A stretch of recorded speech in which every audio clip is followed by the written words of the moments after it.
আসসালামু আলাইকুম বিসমিল্লাহির রহমানির রহিম। সবাইকে স্বাগতম আমার চ্যানেলে। শুভ সকাল। এখন ঘড়িতে প্রায় 8:30টার মতন বাজে। রান্নাঘরে চলে আসলাম। পেঁয়াজু ভেজে নিতেছি, ডালের পেঁয়াজু। পান্তা ভাত দিয়ে খাবো। আর আমার মার জন্য রুটি ভাজতেছি। আর সারামণির জন্য গতকালকে একটু তরকারি আছে, সারামণি রুটি দিয়ে খাবে। আর সাইদুলের বাবা আর আমি পান্তা ভাত খাবো। সাথে আছে ডালের বড়া, ডিম ভাজা আর পান্তা ভাত। আর গতকালকে একটু ভাজি তরকারি আছে। তারপরে সাইদুলের বাবা খেয়ে নিল। আর এদিকে আমার মাকেও রুটি দিব। মা রুটি দিয়ে ডিম পোচ দিয়ে আর গতকালকে একটু লতির তরকারি আছে তাই দিয়ে খেয়ে নিল। তারপরে আমাদের তো নাস্তা খাওয়া হয়ে গেছে। এখন একটু চা বানালাম। সারামণি তো চা না হলে ভালোই লাগে না। আর যেহেতু একটু আজকে ঠান্ডা ঠান্ডা, সকাল থেকে আকাশটা মেঘলা, অবশ্য বৃষ্টিও হয়নি। তারপরে সাইদুলের বাবা আমরা সবাই মিলে একসাথে বসে চা খেলাম। এই নাস্তা খাওয়ার পরে তো আর ভিডিও করা হয়নি, অন্য অন্য কাজ সেরেছি। তারপরে প্রায় 12:30 বাজে চলে আসলাম রান্নাঘরে দুপুরের আয়োজনটা করার জন্য। দুপুরে কী কী রান্না হবে, পুঁইয়ের ডোকা দিয়ে মসুরি ডাল আর ভাত বসিয়ে দিয়েছি। আজকে 3 রকম রান্না হবে, তোমরা দেখতে থাকো। ডাল হচ্ছে, তারপরে এই যে কচু ভাজি করব, তারপরে তরকারির মধ্যে 3 রকম তরকারি, সেটা হলো পাঙ্গাস মাছের বাচ্চা ভুনা করব, ছোট ছোট চিংড়ি মাছ আলু দিয়ে রান্না করব, আর ডিম ভেজে আলু দিয়ে। আমি খাবো ডিম ভেজে আলু দিয়ে, সারামণি খাবে ছোট ছোট চিংড়ি মাছ আলু দিয়ে। আর সাইদুলের বাবা আর আমার মার জন্য রান্না করব পাঙ্গাস মাছের বাচ্চা। এই তারপরে তো ভাতটা বসিয়ে দিয়েছিলাম আর ডালটাও বসিয়ে দিয়েছিলাম। 3টা সিটি পর নামানোর পরে পেঁয়াজটা ভেজে নিয়েছি, দিলাম আদা রসুন, হলুদ গুঁড়া, মরিচ গুঁড়া, ধনিয়া গুঁড়া দিয়ে মশলাটাকে একটু কষিয়ে নিই। পাঙ্গাস মাছের বাচ্চাটা একটু কষা ভুনা করব। আজকে কোনো সবজি দিব না, শুধু ভুনাই করব।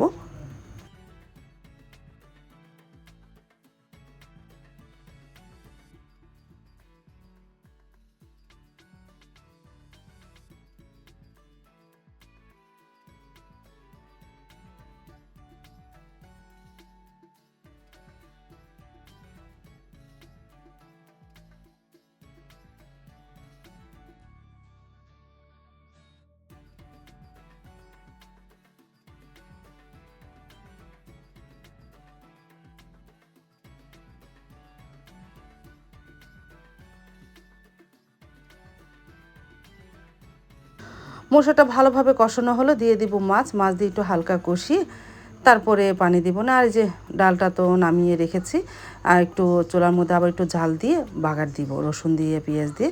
আর এই যে মাছটা দিয়ে একটু হালকা নাড়াচাড়া করে একটু কষানো হোক, তারপরে পানি দিয়ে দিব না।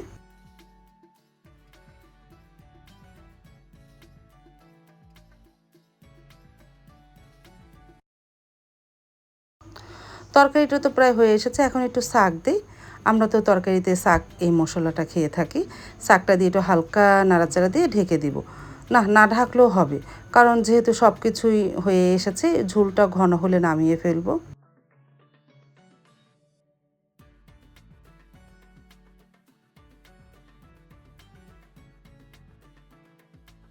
তারপরে তো মাছের তরকারি হয়ে গেল, এখন কচু বাগার দেবো। আর এদিকে ডালটাও বাগার দিয়ে ফেলেছি। কচুটা বাগার দিয়ে মশলাটা কষানো হয়ে গেছে। সেদিনও কচুর বাগারটা অনেক ভালো লেগেছিলো, কচু রান্নাটা। আজকেও সেভাবেই রান্না করলাম। আর এদিকে ডিমটা ভাজে আলু দিয়ে রান্না করবো না। তারপর তো ডিমের তরকারিটাও আস্তে আস্তে হচ্ছে। ডিম ভাজা হওয়ার পর আলু কষিয়ে ডিম দিয়ে দিয়েছিলাম, আস্তে আস্তে হচ্ছে। আর পাশের চুলায় ছোটো ছোটো চিংড়ি মাছ আলু দিয়ে একটু রান্না করলাম সারামণির জন্য। ও আবার ডিমও খেতে চায় না, আবার পাঙ্গাস মাছটাও খেতে চায় না। সেদিনে লতির তরকারিতে দিয়েছিলাম, একটু তুলে রেখেছিলাম চিংড়ি মাছ, বাকিটু ওই যে আজকে একটু আলু দিয়ে রান্না করে দিলাম।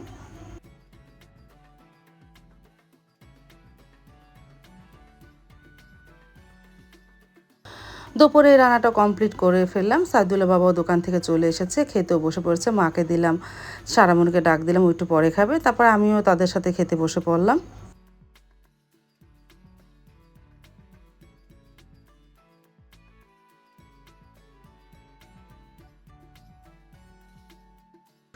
দুপুরে খাওয়া দাওয়ার পরে তো আর ভিডিও করা হয়নি, বিকালের ভিডিও করি না, সন্ধ্যার আজকে নাস্তাও বানাইনি। তারপরে প্রায় 7:30 বাজে সাইদুলের বাবা আজকে তাড়াতাড়ি চলে আসলো, সাথে করে মোগলাই নিয়ে এসেছে, বেশি ডিম দিয়ে মোগলাই পরোটা। তারপরে আমরা সবাই খেলাম।